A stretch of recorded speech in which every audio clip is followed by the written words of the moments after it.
सांप को, लेकिन कहां रहते? एक ही घर में रहते। तीसरी चौथी बात सुनो, बाबा के सिर पर क्या है? गंगा जी। और कंठ में क्या है? विष। बताओ, गंगा जी में विष मिले तो असर खत्म हो जाएगा कि नहीं हो जाएगा? पर कहां रहते? एक ही घर में। इसलिए बाकी सब हैं देव, भोले बाबा है। जिनके घर में इतना सामंजस्य है उन्हीं को महादेव कहा गया। महादेव क्यों कहा गया है, इसका तीसरा अर्थ सुनो। बाकी सब देवताओं के केवल एक लोगों की पूजा हुई। भोले बाबा के पूरे खानदान की पूजा होती, सबकी पूजा होती। बाबा की पूजा होती, बाबा की पत्नी यानी पार्वती माँ की भी पूजा होती, बाबा के पुत्र यानी गणेश जी की भी पूजा होती, और गणेश जी की जो पत्नी है यानी बाबा की बहू है रिद्धि सिद्धि, उनकी भी पूजा होती। बाबा की पूजा होती, बहुत देवताओं की हो रही, पर देवताओं के पत्नियों की भी बहुत देवताओं की होती है, लेकिन पुत्रों की बहुत कम पुत्रों की पूजा होती। पर बाबा के पुत्रों की भी पूजा होती, बाबा की बहुओं की भी पूजा होती, और बाबा के नाती यानी शुभ लाभ की भी पूजा होती है।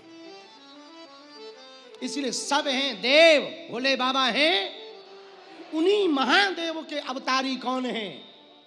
बोलो, हनुमान जी। कौन है? यदि हम लोग हनुमान जी की पूजा करेंगे तो बाबा किसकी उपासना करते? राम जी की। राम नाम जप करते। भैया, ऐसे हनुमान जी के चरण शरण को पकड़ेंगे तो जन्म जन्म के दुख अपने आप मिट जाएंगे। इसीलिए गोस्वामी जी ने लिखा, तुमरे भजन राम को जन्म जन्म के दुख। आगे की चौपाई कल हमने गाई थी। एहा अंत काल रघुबरपुर जाए, जहाँ जन्म हरि भक्ति गाए। एहा अंत काल रघुबरपुर जाए, जहाँ जन्म हरि भक्ति गाए। श्री राम जय राम जय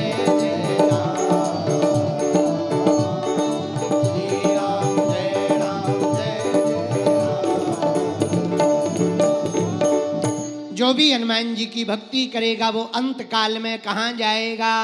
अंत काल रघुबरपुर जाए, जहाँ जन्म हरि भगत कहाए। अंत काल में वो राम जी की शरण में जाएगा। हनुमान जी राम जी के प्रतिनिधि के रूप में, राम जी के दास के रूप में, राम जी के दूत के रूप में हैं। भैया, जो हनुमान जी की भक्ति करेगा वो राम जी के द्वार पर, राम जी के लोक में जरूर जाएगा। बोलो सीताराम, जोर से बोलो। और जहां जन्म, यदि मान लो जन्म भी हुआ हनुमान जी के भक्त का, तो वो दूसरे जन्म में जहां जन्म हरि भगत कहाई। श्री राम जय राम जय राम। कलिकाल में हनुमान जी की महिमाएं तो हनुमान जी के भक्तों की भी। अच्छा, लोग किसी को डरे या ना डरे, एक देवता को जरूर डरते। किसको? हनुमान जी को डरते कि नहीं डरते?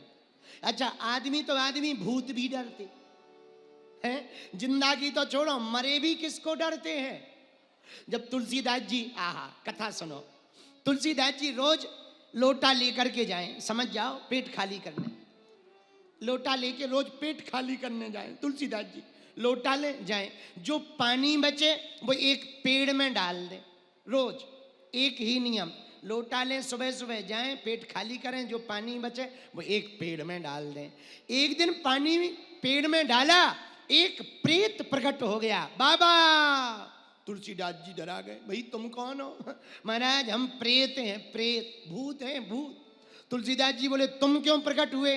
बोले, तुलसीदास जी हम इसी पेड़ में रहते हैं, इतने दिन से प्यासे थे, आपने पानी डाल डाल कर हमारी प्यास बुझा दी, मांगो क्या चाहते हो?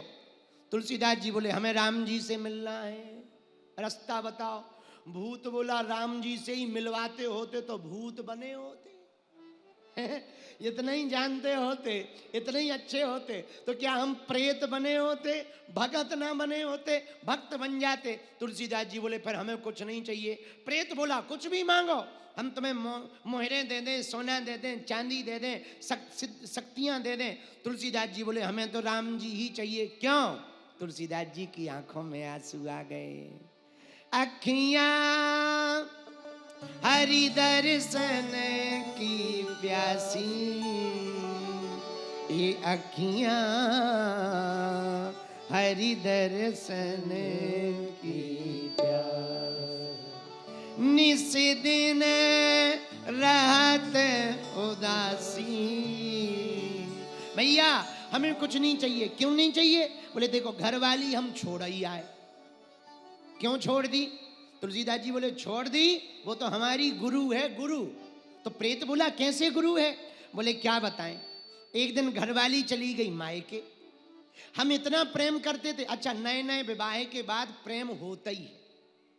जिसकी नई नई शादी हो तो सबसे पहले जब नई नई शादी होती ना तो घरवाली चंद्रमुखी लगती, लेकिन 2-3 साल शादी को निकल जाए तो फिर भद्रमुखी लगती। लेकिन 20-25 साल हो जाए, पैया पप्पू होए, तो जो पहले चंद्रमुखी लगती थी वही भद्रमुखी लगती, लास्ट में वही ज्वालामुखी लगती है। तुलसीदास जी बोले हमारी हुई शादी। प्रेत बोला किससे? बोले रत्नावली से, दीनबंधु पाठक की पुत्री रत्नावली से हमारी शादी हुई। नई नई शादी, प्रेम ज्यादा बढ़ गया। एक दिन पत्नी माए के भाई लेने आया, माए के चली गई। हम गाय चरा कर घर आए, घर पे घर वाली नहीं। अब दिमाग टेंशन में। तुलसीदास जी बोले क्या करें? तुलसीदास जी बोले भैया घर वाली से इतना प्रेम कि हम भी शाम को ससुराल चल दिए। बोलो सीताराम। लेकिन रास्ते में बारिश के कारण आई थी नदी। नदी में पानी बह रहा था। सोचा जाए ना जाए, मन बोला क्यों ना जाए, जाओ। लेकिन नदी भयंकर, एक लगा के लकड़ी आ रही है बहती हुई, इसको पकड़ेंगे पार हो जाएंगे। सोई नदी में कूद गए, जैसे तैसे करके पार हुए। घर पहुंचे तो घर वाली तो सो गई थी। अब पहले फोन थोड़ी चलता था कि हेलो बाहर मिल जाना, हमारे तो फोन थोड़ी चलता था। घर वाली तो सो गई थी। बोलो सीताराम।